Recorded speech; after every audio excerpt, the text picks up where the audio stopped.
Hello students, ये आपका EVS का जो प्रैक्टिस पेपर था ये उसका पार्ट 2 है। सेक्शन सी, सेक्शन ए और सेक्शन बी हमने पार्ट 1 में कर दिया था। ये है इसका पार्ट 2 जिसमें हम सेक्शन सी करने वाले हैं। तो चलिए सेक्शन सी का पहला क्वेश्चन नंबर 6 देखते हैं। On a hot summer day you want to make lemonade, what things you can do to dissolve the sugar quickly in water. इस क्वेश्चन का मतलब है कि एक गर्मी के समय में अगर आपको लेमनेड बनाना हो, नींबू पानी बनाना हो, तो आप क्या चीज़ कर सकते हैं जिससे कि जो चीनी है वो पानी में आसानी से घुल जाएगी। तो कई चीज़ें हैं जो हम कर सकते हैं जिससे कि चीनी पानी में आसानी से घुल जाएगी। सबसे पहले, to dissolve the sugar quickly in water we can do these thing. First, stir the water again and again with spoon, यानी कि अगर हम चीनी को पानी में डाल के बार बार उसको स्टिर करेंगे, उसको घुमाएंगे, तो वो जल्दी मिक्स हो जाएगी। Use warm water instead of cold water, कि हम पहले थोड़ा सा गर्म पानी लें, उसमें हम चीनी मिक्स करें तो चीनी जल्दी मिक्स हो जाएगी। Crush the sugar into smaller piece, और अगर हम शुगर ना डालकर उसका पाउडर बनाकर डालें तो भी वो जल्दी से मिक्स हो जाएगी।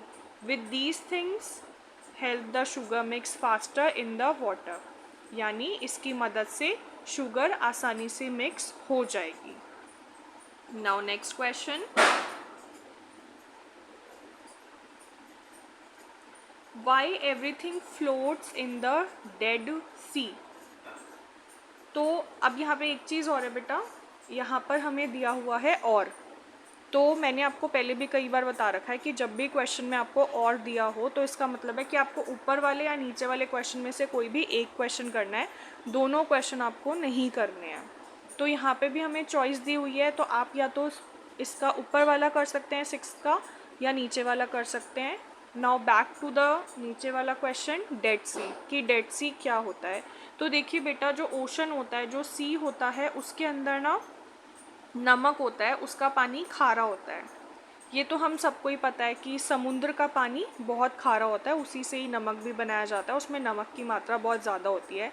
लेकिन जो डेड सी है उसमें नमक की मात्रा बहुत ही ज़्यादा होती है, उसमें नमक बहुत ज़्यादा होता है। तो इसी वजह से क्या होता है कि उसके अंदर नमक इतना ज़्यादा होता है कि उसमें आप कुछ भी चीज़ डालेंगे तो वो उसकी डेंसिटी की वजह से, नमक की डेंसिटी की वजह से वो चीज़ ऊपर ही फ्लोट करती रहेगी, वो चीज़ ऊपर ही फ्लोट करेगी, वो नीचे नहीं जाएगी। ओके, तो इसका आंसर हम कैसे लिखेंगे? इसका आंसर होगा, everything floats in the Dead Sea because the water has a lot of salt in it. The salty water makes things lighter and pushes them up. कि जो सॉल्टी वाटर है वो हर चीज़ को ऊपर की तरफ पुश करता है।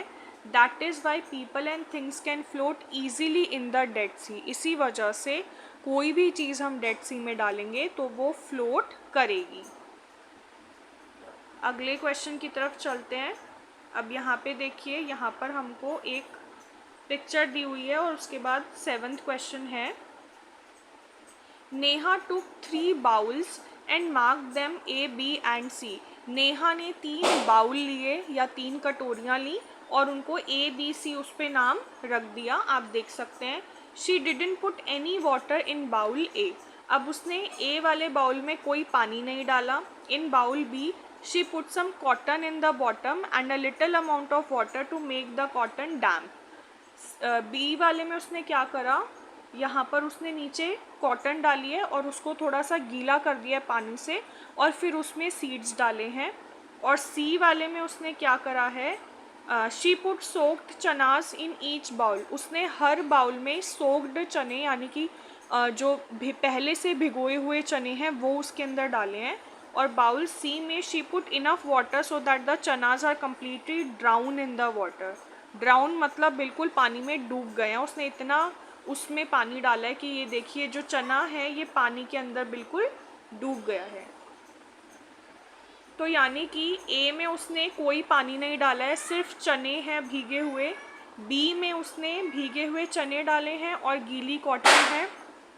और सी में उसने चना डाला है और बिल्कुल उसको पानी से भर दिया है। अब इसके बाद फर्स्ट क्वेश्चन है 7 का, in which bowl will the seed sprout, कि कौन से बाउल में जो सीड्स हैं, जो चने हैं, वो स्प्राउट हो जाएंगे, अंकुरित हो जाएंगे। तो इसका सही जवाब है बाउल बी। इसका सही जवाब होगा बाउल बी। जो बी बाउल है उसके अंदर चने जो हैं वो अंकुरित हो जाएंगे, क्योंकि वहाँ पर क्या है, बी वाले बाउल में चनों को गीलापन भी मिल रहा है, गीला ड्राइनेस भी है उसके अंदर, क्योंकि जो कॉटन है वो गीली है, डैम्प है, और साथ ही उनको हवा भी मिल रही है। लेकिन जो ए वाला बाउल है उसके अंदर चनों को कोई पानी नहीं मिल रहा है, चने सिर्फ उसमें कटोरी में रख दिए हैं, तो वहाँ पे सिर्फ एयर है, वाटर नहीं है। और सी में क्या है कि चने बिल्कुल ही पानी में भीग चुके हैं, मतलब वहाँ पे वाटर है पर एयर नहीं है। लेकिन बी में चनों को वाटर भी मिल रहा है और एयर भी मिल रही है, तो वो बिल्कुल परफेक्ट सिचुएशन है जर्मिनेशन के लिए, अंकुरण के लिए। तो इसीलिए बी वाले बाउल के जो चने हैं वो स्प्राउट हो जाएंगे, वो अंकुरित हो जाएंगे।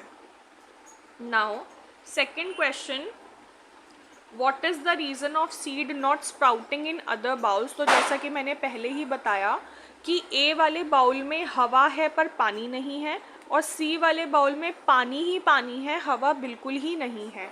तो इसको हम आंसर कैसे करेंगे, लेट्स सी। तो इसका आंसर हो जाएगा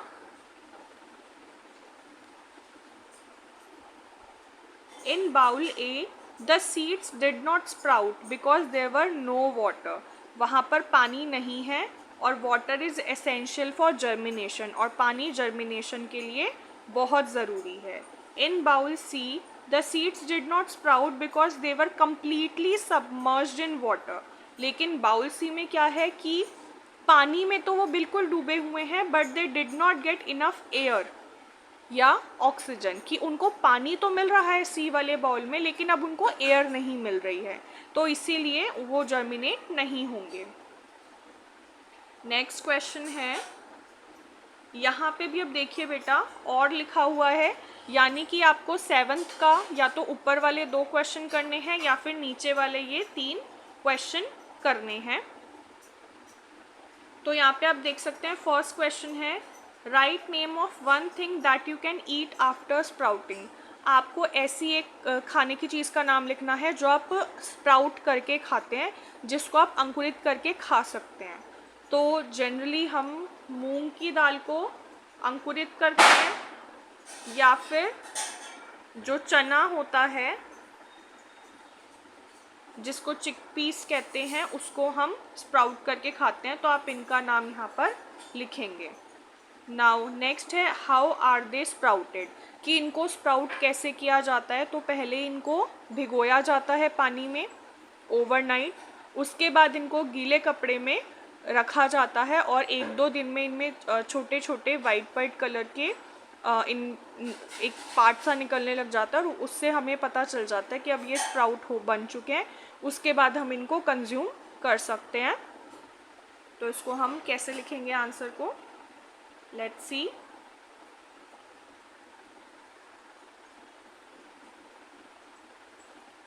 टू स्प्राउट मूंग और chana, soak the seed in water overnight, यानी कि रात भर उनको हम सोक करके रखेंगे।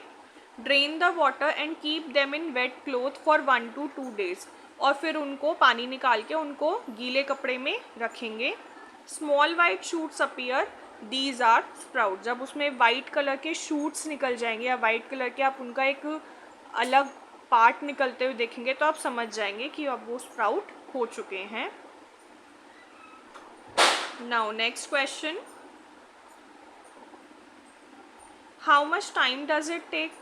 स्प्राउट होने में कितना टाइम लगता है, जनरली 1 to 2 days इसमें लगते हैं। Okay. In Rajasthan many places get very little rainfall. Rajasthan में बहुत कम बारिश होती है, ज़्यादातर सूखा ही रहता है। तो yet most villages do not have a shortage of water, right any 3 ways which they use to save the rain water for future use. अब यहाँ पे क्वेश्चन है कि राजस्थान में बहुत कम बारिश होती है लेकिन फिर भी वहाँ पर विलेजेस में पानी की कमी नहीं होती है। तो 3 तरीके हमें लिखने हैं जिससे कि हम रेन वाटर को फ्यूचर यूज़ के लिए सेव कर सकते हैं। तो यहाँ मैं एक चीज़ बताना चाहूँगी कि जो ये क्वेश्चन पेपर है, अभी जो हम क्वेश्चन पेपर डिस्कस कर रहे हैं वो इंग्लिश लैंग्वेज में है, लेकिन जब आपको पेपर में क्वेश्चन पेपर मिलेगा, जब आपका एग्ज़ाम होगा, तो आपको जो क्वेश्चन पेपर मिलेगा उसमें हिंदी भी होगा और इंग्लिश भी होगा। तो अगर आपको जैसे कोई क्वेश्चन नहीं समझ में आ रहा है उसका मीनिंग, तो आप उसको हिंदी में भी उस क्वेश्चन का मीनिंग पढ़ के और वो क्वेश्चन समझ के फिर उसका आप इंग्लिश में आंसर कर सकते हैं। तो चलिए इस क्वेश्चन का आंसर देख लेते हैं।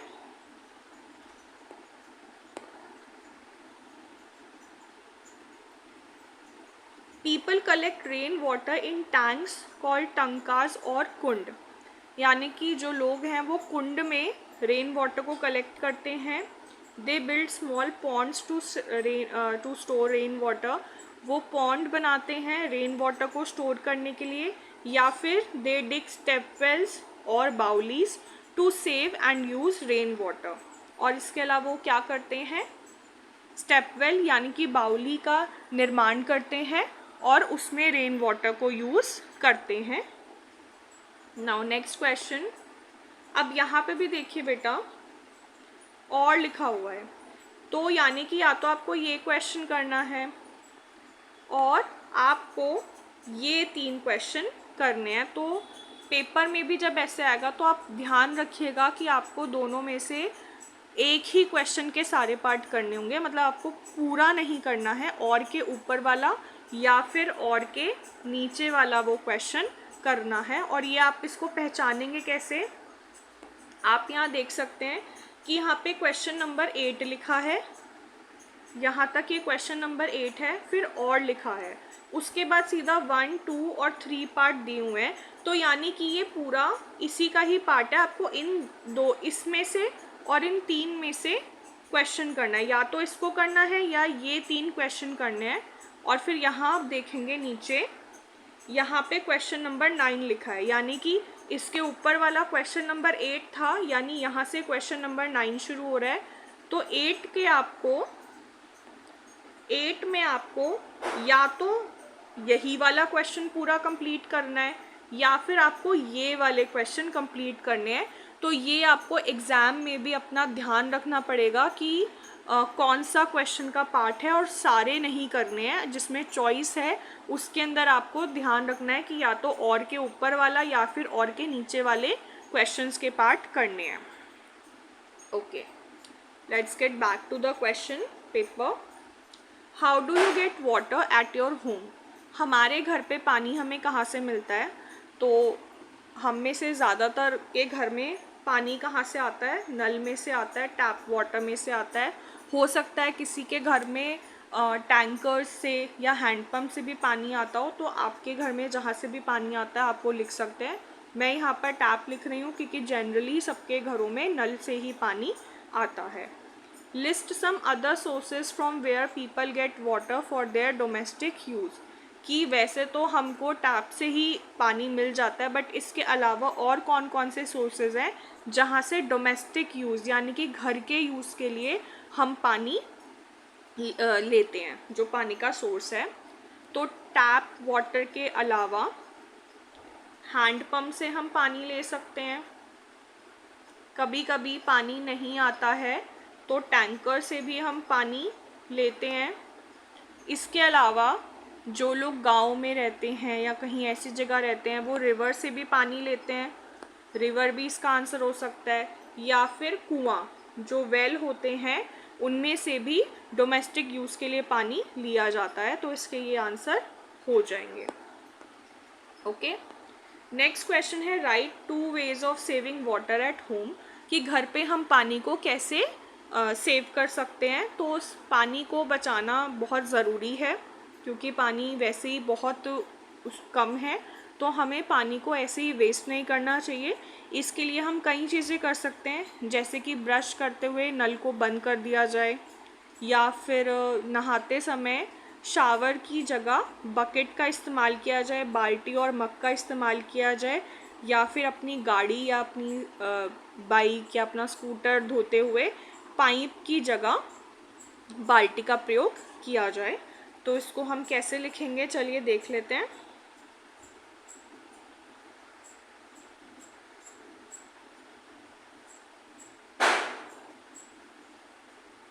Turn off the tap while brushing your teeth, कि अपना नल बंद कर दीजिए जब आप ब्रश कर रहे हो, तो अननेसेसरी नल को चलाकर नहीं रखना है।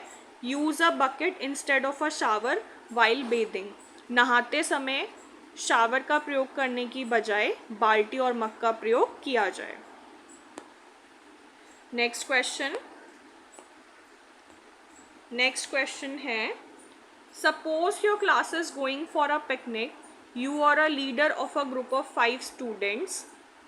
तो मान लीजिए कि आप पिकनिक पे जा रही है आपकी क्लास, और आपको एक ग्रुप का जिसमें 5 बच्चे हैं, आपको उसका लीडर बना दिया जाता है। What instructions will you give to your group before the picnic.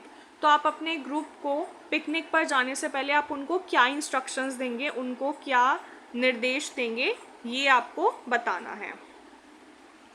तो यहाँ देखिए बेटा, ये क्वेश्चन है 6 मार्क्स का, यहाँ पे 6 लिखा हुआ है, और सवाल हमें इसमें 3 पार्ट्स हैं, यानी कि हर पार्ट को अगर 2-2 नंबर दिया जाए तो 2 + 2 + 2 6 हो जाएगा।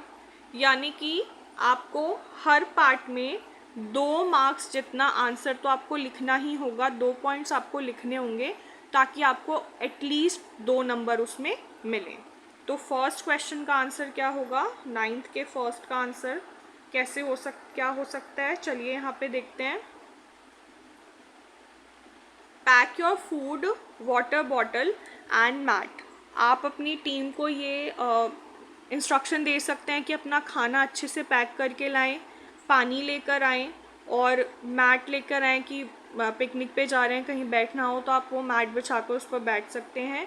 Wear comfortable shoes and clothes, comfortable कपड़े पहने। जनरली बच्चे स्कूल यूनिफॉर्म में ही जाते हैं, तो आपके कपड़े, आपकी यूनिफॉर्म कंफर्टेबल होनी चाहिए, आपके शूज़ कंफर्टेबल होने चाहिए, क्योंकि आप पिकनिक पे जा रहे हैं तो आपको बहुत चलना पड़ेगा।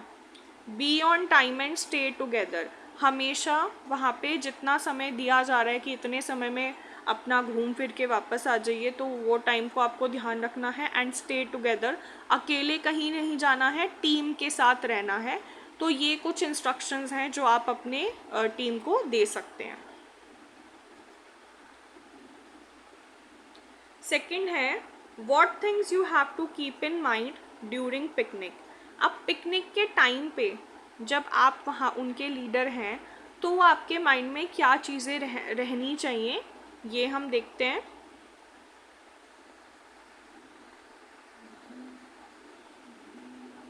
कीप द प्लेस क्लीन, जब आप कहीं घूमने जा रहे हैं तो इसका मतलब ये नहीं होना चाहिए कि मौज मस्ती में आप कहीं भी कूड़ा फेंक रहे हैं, कोई भी चीज़ कहीं गिरा रहे हैं, तो this should not be happen, कि ये चीज़ नहीं होनी चाहिए। You should keep the place clean, जहाँ भी जा रहे हैं क्लीन रखिए प्लेस को। लिसन टू टीचर्स, ऐसा नहीं होना चाहिए कि आप अपनी मौज मस्ती में इतना बिजी हो गए हैं कि फिर आप टीचर की बात ही नहीं सुन रहे हैं, आपका जो मन कर रहा है आप वो कर रहे हैं। ऐसा नहीं करना है, टीचर की बात को ध्यान से सुनना है और वो जो बोल रहे हैं उनको मानना है। डू नॉट वेस्ट फूड और वाटर, खाने और पानी को वेस्ट नहीं करना है, उनको संभाल के रखना है।